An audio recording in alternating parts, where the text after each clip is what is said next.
Hello, Mark. This is Tim, a freshman, from Speaking and Listening Class, Section B. The student ID number is S0441-006. I'm going to do the recording assignment, the speech, Magical Houses Made of Bamboo, by Elora Hardy. When I was 9 years old, my mom asked me what I would want my house to look like, and I drew this fairy mushroom, and then she actually built it. Laughter. I don't think I realized this was so unusual at the time. Maybe I still haven't, because I'm still designing houses. This is a 6-story bespoke home on the island of Bali. It's built almost entirely from bamboo. The living room overlooks the valley from the fourth floor. You enter the house by a bridge. It can get hot in the tropics, so we make big covering roofs to catch the breezes. But some rooms have tall windows to keep the air conditioning and the bugs out. This room we left open. We made an air-conditioned, tented bed, and one client wanted a TV room in the corner of her living room. Boxing over an area with tall walls just didn't feel right. So instead, we made this giant woven pot. Now we do have all the necessary luxuries, like bathrooms. This one is the best kit in the corner of the living room, and I've got to tell you, some people actually hesitate to use it. We have not quite figured out our acoustic isolation. Laughter. So there are lots of things that we are still working on, but one thing I have learned is that bamboo will treat you well if you use it right. It's actually a wild grass. It grows on otherwise unproductive land, deep ravines, mountain sides. It lives of rainwater, spring water, sunlight, and of the 1,450 species of bamboo that grow across the world. We use just 7 of them. That's my dad. He's the one who got me building this with bamboo, and he's standing in a clump of dendroclamus asparagus and he planted just 7 years ago. Each year, it sends up a new generation of shoots. Let's shoot. We watched it grow a meter in 3 days just last week. So we're talking about sustainable timber in 3 years. Now we harvest up from hundreds of family-owned clumps. Beton, as we called it. It's really long, up to 18 meters of usable length. Try getting that truck down the mountain, and it's strong. It has the tensile strength of steel, the compressive strength of concrete. Stand 4 tons straight down on a pole, and it can take it. Because it's hollow, it's lightweight, light enough to be lifted by just a few men, or apparently one woman. Laughter a pause. And when my father built greenhouse in Bali, he chose bamboo for all of the buildings on campus, because he saw it as a promise. It's a promise to the kids. It's one sustainable material that they will not run out of. And when I first saw these structures under construction about 6 years ago, I just thought, this makes perfect sense. It is growing all around us. It's strong, it's elegant, it's earthquake resistant. Why hasn't this happened sooner? And what can we do with it next? So along with some of the original builders of Green School, I founded Ibuku. Ibu means mother, and Ku means mine, so it represents my Mother Earth. And at Ibuku, we are a team of artisans, architects, and designers. And what we are doing together is creating a new way of building. Over the past 5 years together, we have built over 50 unique structures, most of them in Bali. 9 of them are at Green Village. You've just seen inside some of these homes, and we fill them with bespoke furniture. We surrounded them with big gardens. We would love to invite you all to come visit someday. And while you are there, you can also see Green School. We keep building classrooms there each year, as well as an updated fairy mushroom house.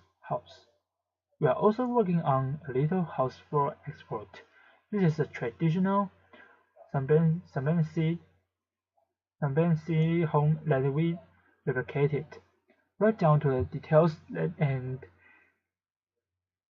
textiles. A restaurant with an open-air kitchen.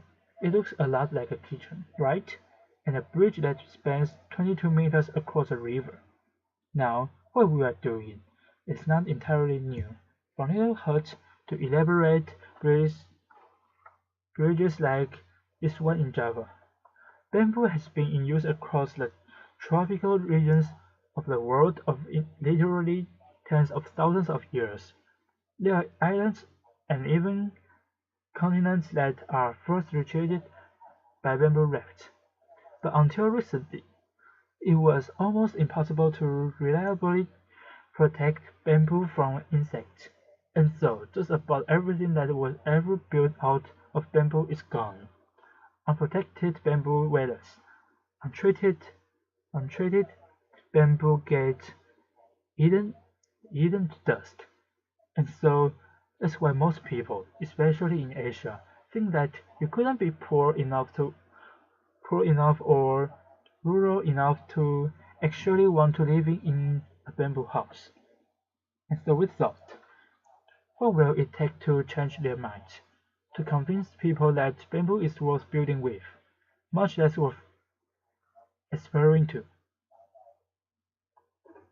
First, we needed safe treatment solutions. Borax is a natural salt. It turns bamboo into a valuable building material.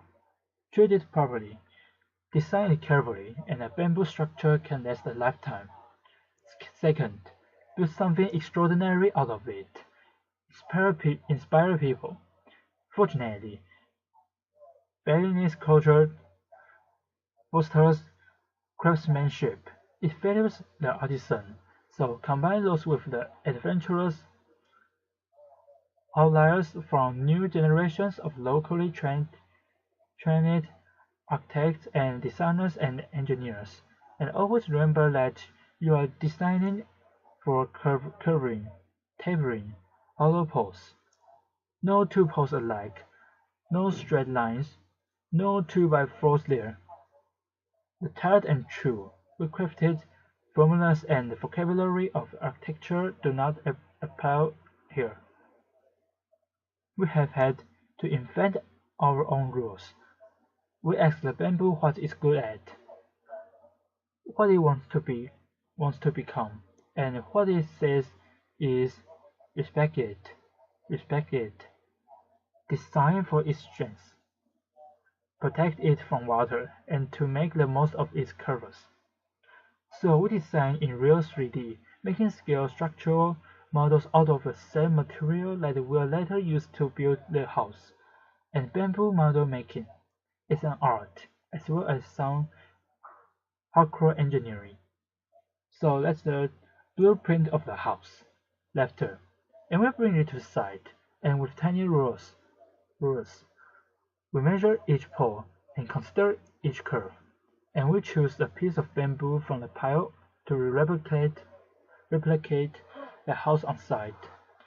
When it comes down to the details, we consider everything. Why are doors so over rectangular? Why not round? Why could you make a door better? How could you make a door better? Well, it hinges better with gravity, and gravity will always win in the end.